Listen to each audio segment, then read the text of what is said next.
मनीष एक auto rickshaw चलाता था।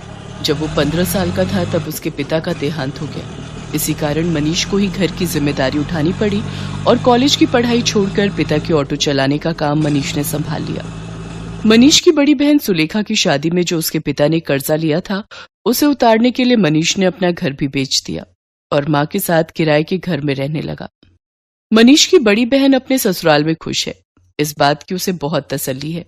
माँ, सुलेखा दीदी का मेरे मोबाइल पर फोन आया है, तुम बात कर लो, फिर मैं ऑटो लेकर काम पर निकलता हूँ। हेलो सुलेखा दीदी, ये लो माँ से बात करो। हाँ बेटी, अपना ध्यान रखा कर, खूब खाया पिया कर, इससे बच्चे की सेहत पर अच्छा असर होगा। अब बस यही इच्छा है कि जल्दी से मैं नानी बन जाऊं और मनीष मामा। हाँ वो तो है, अब मामी कहलवाने वाली बस आ जाए तो मैं सुकून से तीर्थ यात्रा पर निकल जाऊंगी। नहीं नहीं, अपने नाती पोतों को खिलाकर ही तीर्थ यात्रा पर जाऊंगी। माँ, बस मनीष के लिए अच्छी सी लड़की ढूंढ लो जो घर संभाल ले। माँ, मुझे देर हो रही है, बाद में बात कर लेना। अच्छा सुलेखा, मैं तेरे से बाद में बात करती हूँ, मनीष को देर हो रही है। मनीष ऑटो लेकर काम पर निकलता है। उसे पहले ही बहुत देर हो चुकी थी, पर रास्ते में जाम भी बहुत था। वो सवारी का इंतजार कर रहा था, तभी उसका एक साथी जो उसकी तरह ऑटो चलाता था, वो किसी लड़की से झगड़ रहा था। अरे देखिए मैडम, ऐसा थोड़ी होता है? जब आपने मुझे यहाँ छोड़ने के लिए पैसे तय किए हैं तो चुपचाप मेरे पैसे दे दो ना। भैया, मैंने आपको बोला ना, मेरा पर्स रास्ते में कहीं गिर गया। मेरा मोबाइल फोन भी उसी में है और सारे पैसे भी। मेरा पर्स कहीं नहीं मिला। मैं तुम्हें बोल रही हूँ ना, मुझे अपना नंबर दे दो, मैं तुम्हारे नंबर पर पैसे भेज दूंगी। अभी मुझे देर हो रही है, मुझे सामने होटल में एक फंक्शन में पहुंचना है। अब क्या हुआ निरंजन, लड़ क्यों रहे हो सुबह सुबह? अरे देखना यार, सुबह सुबह पहली सवारी मिली और वो भी मुझे पैसे देने के लिए मना कर रही है। इन मैडम का पर्स कहीं खो गया है और मुझसे कह रही है कि पैसे बाद में देंगी। अरे ऐसे थोड़ी होता है भाई। कोई बात नहीं निरंजन, कभी कभी किसी की परेशानी को भी समझना चाहिए। एक काम कर, तेरे कितने पैसे बने? मैं दे देता हूँ, ये मैडम मुझे बाद में दे देंगी। मनीष निरंजन को ऑटो के 200 रुपए दे देता है। थैंक यू सो मच, मेरा नाम अर्चना है। आप मुझे अपना नंबर दे दो, मैं आपके नंबर पर ऑनलाइन पेमेंट भेज दूंगी। बाकी अगर मुझे देर ना होती तो मैं आपको अभी पैसे दे देती। अब कोई बात नहीं मैम, ये लीजिए मेरा नंबर। अर्चना नाम की वो लड़की मनीष का मोबाइल नंबर ले लेती है और अगले दिन मनीष के मोबाइल पर पैसे ट्रांसफर कर देती है। आपके पैसे मैंने अकाउंट में भेज दिए हैं, आप चेक कर लीजिए। और कल के लिए एक बार फिर से थैंक यू, आपने अनजान होकर भी मेरी मदद की। अर्चना और मनीष बात करने लगते हैं। अर्चना को मनीष से बात करना बहुत अच्छा लग रहा था।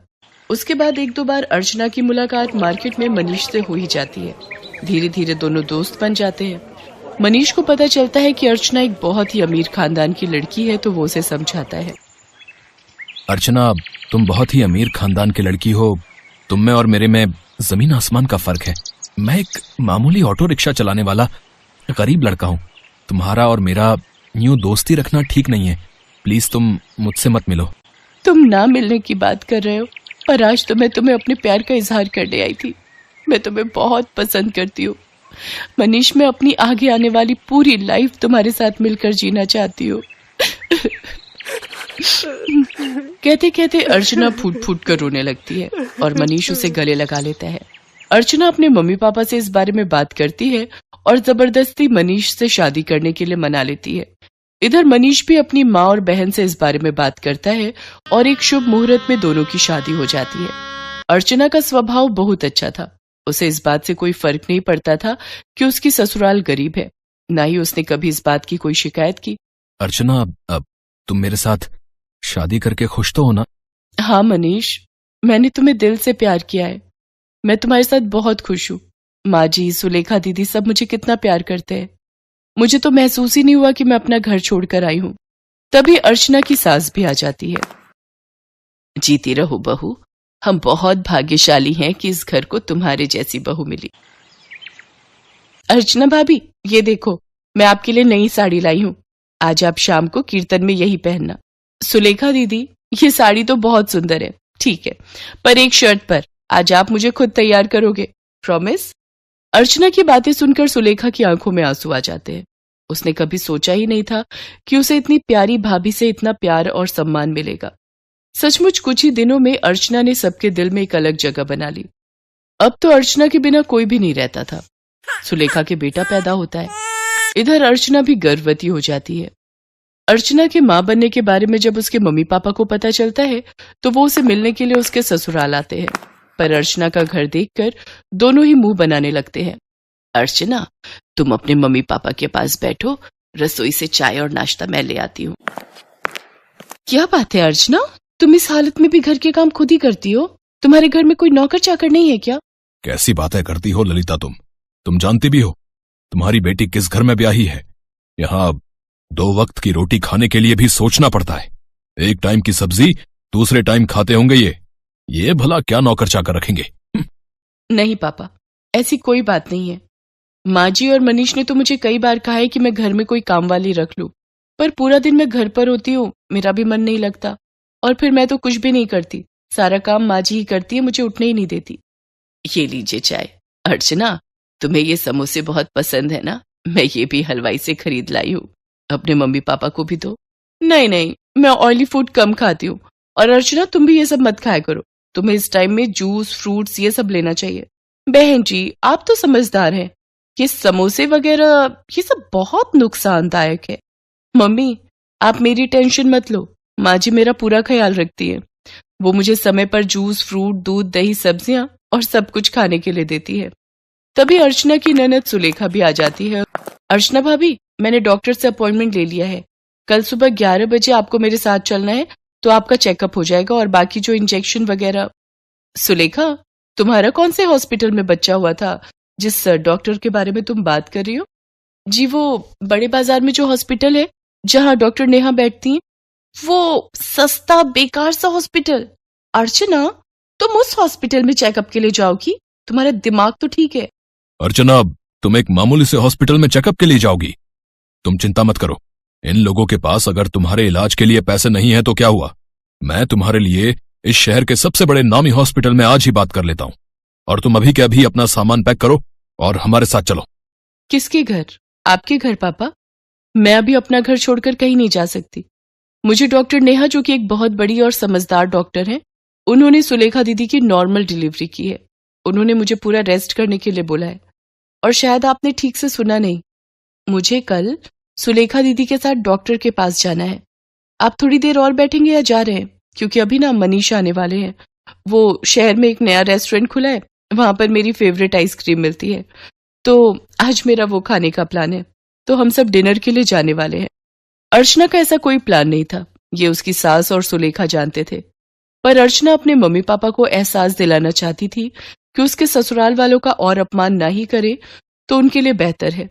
अर्चना के मम्मी पापा लज्जित हो जाते हैं और कुछ देर बाद वहां से चले जाते हैं। अर्चना की सास और ननद दोनों की आंखों में खुशी के आंसू थे। अर्चना अपनी सास और ननद के गले से लग जाती है। ये कहानी है सुभद्रा की। सुभद्रा गांव में रहती है और उसका बेटा अखिल शहर में। वो वहां एक मल्टीनेशनल कंपनी में जॉब करता है। सुभद्रा का बेटा अखिल अचानक से शहर से उससे मिलने गांव आया था। बेटे को देखकर वो बहुत खुश हुई और फिर से वही शिकायतें उसकी शुरू हो गई जो हर माँ की होती हैं। कैसी शक्ल बनाकर रखी है तूने, कितना दुबला हो गया रे तू। अरे खाना पीना ठीक से खाता नहीं है क्या? बहुत काम करवाते हैं क्या ऑफिस वाले? अरे माँ, कहाँ दुबला हुआ हूँ, वैसा ही तो हूँ। पता नहीं यार माँ की आंख ऐसी क्यों होती है, उसे अपना बच्चा दुबला ही दिखता है। तुझसे तो बोलना ही बेकार है। सुन, तू हाथ मुंह धो ले, मैं तेरे लिए आलू के पराठे बनाकर लाती हूँ। सुभद्रा रसोई में जाने लगी तो अखिल ने अपनी माँ का हाथ पकड़कर उसे सोफे पर बिठा लिया और कहा, अरे माँ, ये सब छोड़, मुझे तुमसे कुछ बहुत जरूरी बात करनी है। ये सुनकर सुभद्रा की आंखों में चमक आ गई और उसने खुश होकर उससे पूछा, क्या बात करनी है बेटा? शादी के बारे में? तू तैयार है? रुक, मैं तुझे कुछ दिखाती हूँ। सुभद्रा ने सोफे के पास रखे टेबल से कुछ लिफाफे निकाले और उससे लड़कियों की तस्वीर निकालकर अखिल को दिखाने लगी। बोल, कौन सी है तुझे पसंद? अखिल ने उन तस्वीरों को बेमन से देखा और माँ से कहा, माँ, मुझे इनमें से कोई भी पसंद नहीं है। क्या बोल रहा है तू? सारी इतनी सुंदर हैं, पढ़ी लिखी भी हैं। तब अखिल ने अपनी माँ से जो बात कही उसे सुनकर उनके चेहरे पर चमक आ गई। अरे सच, तूने लड़की पसंद कर ली है? अरे कौन है वो? क्या नाम है उसका? कहाँ की है? अरे माँ, एक साथ इतने सारे सवाल। ये कहकर अखिल ने अपना मोबाइल निकाला और उसकी गैलरी से आकांक्षा की तस्वीर निकाल कर दिखाई। उसे देखकर सुभद्रा बहुत खुश हुई। वाह, कितनी सुंदर है मेरी बहू। मैं बहुत खुश हूँ बेटा, बहुत खुश। अखिल और आकांक्षा की शादी हो गई। जब वो पहली बार उसे लेकर घर आया तो सुभद्रा द्वार पर उसकी आरती उतार रही थी, तो आकांक्षा को ये सब पसंद नहीं आ रहा था। आकांक्षा शहर में रहने वाली मॉडर्न ख्यालों की लड़की थी। उसने सुभद्रा से कहा, क्या मम्मी जी, अब ये सब कौन करता है? अरे क्यों नहीं करता, सभी करते हैं। लक्ष्मी हो तुम मेरे घर की, और लक्ष्मी का स्वागत तो ऐसे ही किया जाता है। सुभद्रा की बातों को सुनकर आकांक्षा ने अपना मुंह बना लिया। अखिल चाहता था कि आकांक्षा थोड़े दिन माँ के साथ रहे, क्योंकि उसकी कंपनी वाले उसे देश से बाहर भेजने वाले थे। आकांक्षा ने भी कभी गांव देखा नहीं था, इसलिए उसने अखिल की बात टाली भी नहीं। ठीक है बाबा, लेकिन जल्दी आ जाना, मैं यहाँ अकेले बोर हो जाऊंगी। अखिल शहर चला गया। एक दिन की बात है, सुबह का समय था। आकांक्षा अपने कमरे में सोई हुई थी। सुभद्रा घंटी बजाते हुए पूजा कर रही थी। घंटी की आवाज से आकांक्षा डिस्टर्ब हो रही थी। वो गुस्से में बाहर आई और सुभद्रा से कहा, क्या मम्मी जी, सुबह सुबह इतना शोर क्यों कर रही हैं आप? ऐसा नहीं कहते बहू, मैं पूजा कर रही हूँ और अब तो सुबह के 7 बज गए। 7 बज गए तो मैं क्या करूँ? मुझे आप जैसे गवारों की तरह जल्दी उठने की आदत नहीं है। चलिए अब बंद करिए ये सब और मुझे सोने दीजिए। सुभद्रा को अपनी बहू की बात बहुत बुरी लगी, लेकिन वो चुप रह गई और खुद को ही दोष देने लगी। मेरी ही गलती है। अरे वो शहर की है, वहाँ लोग देर से सोते हैं, देर से जागते हैं। मुझे इस बात का ख्याल रखना चाहिए। आकांक्षा ज्यादातर समय या सोकर बिताती या अपने दोस्तों से बात करके। वो सुभद्रा की कोई मदद नहीं करती। एक दिन वो फोन पर बातें कर रही थी और सुभद्रा अपने बैल को चारा दे रही थी, तो अचानक उसका बैल जोर से रंभाने लगा। अरे क्या हो गया, क्यों गुस्सा कर रहे है तू? मैं आ तो गई खाना देने। हाँ ठीक है, मैंने आज थोड़ी देर कर दी। अरे क्या करती, मेरे घुटनों में जोरों का दर्द जो था, बूढ़ी हो गई हूं ना मैं। उधर फोन पर बातें करती आकांक्षा की दोस्त ने बैल के रंभाने की आवाज सुनी तो उसने कहा, अरे क्या बात है आकांक्षा, तबेले में है क्या तू? ये पीछे से कैसी आवाज आ रही है? अरे गांव है ना ये, यहाँ तो गाय भैंस की आवाज आएगी ना, कोई डीजे तो बजेगा नहीं। अच्छा सुन, मैं तुझसे थोड़ी देर में बात करती हूँ। आकांक्षा ने फोन काटा और सीधे सुभद्रा के पास पहुंची। क्या मम्मी जी, आप लोगों को जरा भी तमीज नहीं है क्या? अरे मैं फोन पर बातें कर रही हूँ और आपका ये बैल शोर कर रहा है। अरे मेरी बेइज्जती होती है दोस्तों के सामने, आपको बड़ा मजा आता है ना मुझे तंग करने में। ये तुम कैसी बातें कर रही हो बहू, मैं भला तुम्हें क्यों तंग करूंगी? और जहां तक बात रही इसके रंभाने की, तो इसे भूख लगी थी। अब ये बेचारा हमारी तरह खाना तो मांग नहीं सकता, जानवर है ना। ये जानवर है, आप तो नहीं। कान खोलकर सुन लीजिए, जब मैं अपने दोस्तों से बात करूं तो इसे बाहर ले जाइए, नहीं तो मैं ये घर छोड़कर चली जाऊंगी। अरे नरक बना दिया है मेरा जीवन आप लोगों ने। सुप्रिया फिर से खामोश रह गई। एक दिन जब वो गोबर से घर का आंगन लीप रही थी तो आकांक्षा फिर से नाक बंद करके तमतमाती हुई बाहर आई और गुस्से में सुप्रिया से कहा, क्या है मम्मी जी, ये क्या है? पूरे घर में आपने बदबू फैला दी है। बहू गोबर है ये, पता है कितना पवित्र होता है, घर में कीटाणुओं को प्रवेश नहीं करने देता ये। अरे क्यों मेरे पीछे पड़ी हैं आप? नहीं चाहिए मुझे अपने घर में गोबर वोबर, जब मैं चली जाऊंगी तो करते रहना ये सब। बिल्कुल गवारों के बीच में छोड़कर गया ये अखिल। कंपनी वालों ने 2 महीने की ट्रेनिंग और बढ़ा दी उसकी। 2 महीने इस गांव को और झेलना पड़ेगा मुझे। सुप्रिया आकांक्षा की किसी बात का बुरा नहीं मानती, वो उसे बहुत प्यार करती थी। एक दिन की बात है, सुप्रिया ने आकांक्षा से कहा, बहू आज कुछ लोग तुम्हें देखने के लिए आ रहे हैं। वो क्या है ना कि ये लोग शादी में नहीं आ पाए थे। मुझे देखने? अरे मैं क्या कोई नुमाइश की चीज हूँ जो मुझे देखने आ रहे हैं? सुनिए, उन लोगों को मना कर दीजिए, मुझे किसी से नहीं मिलना।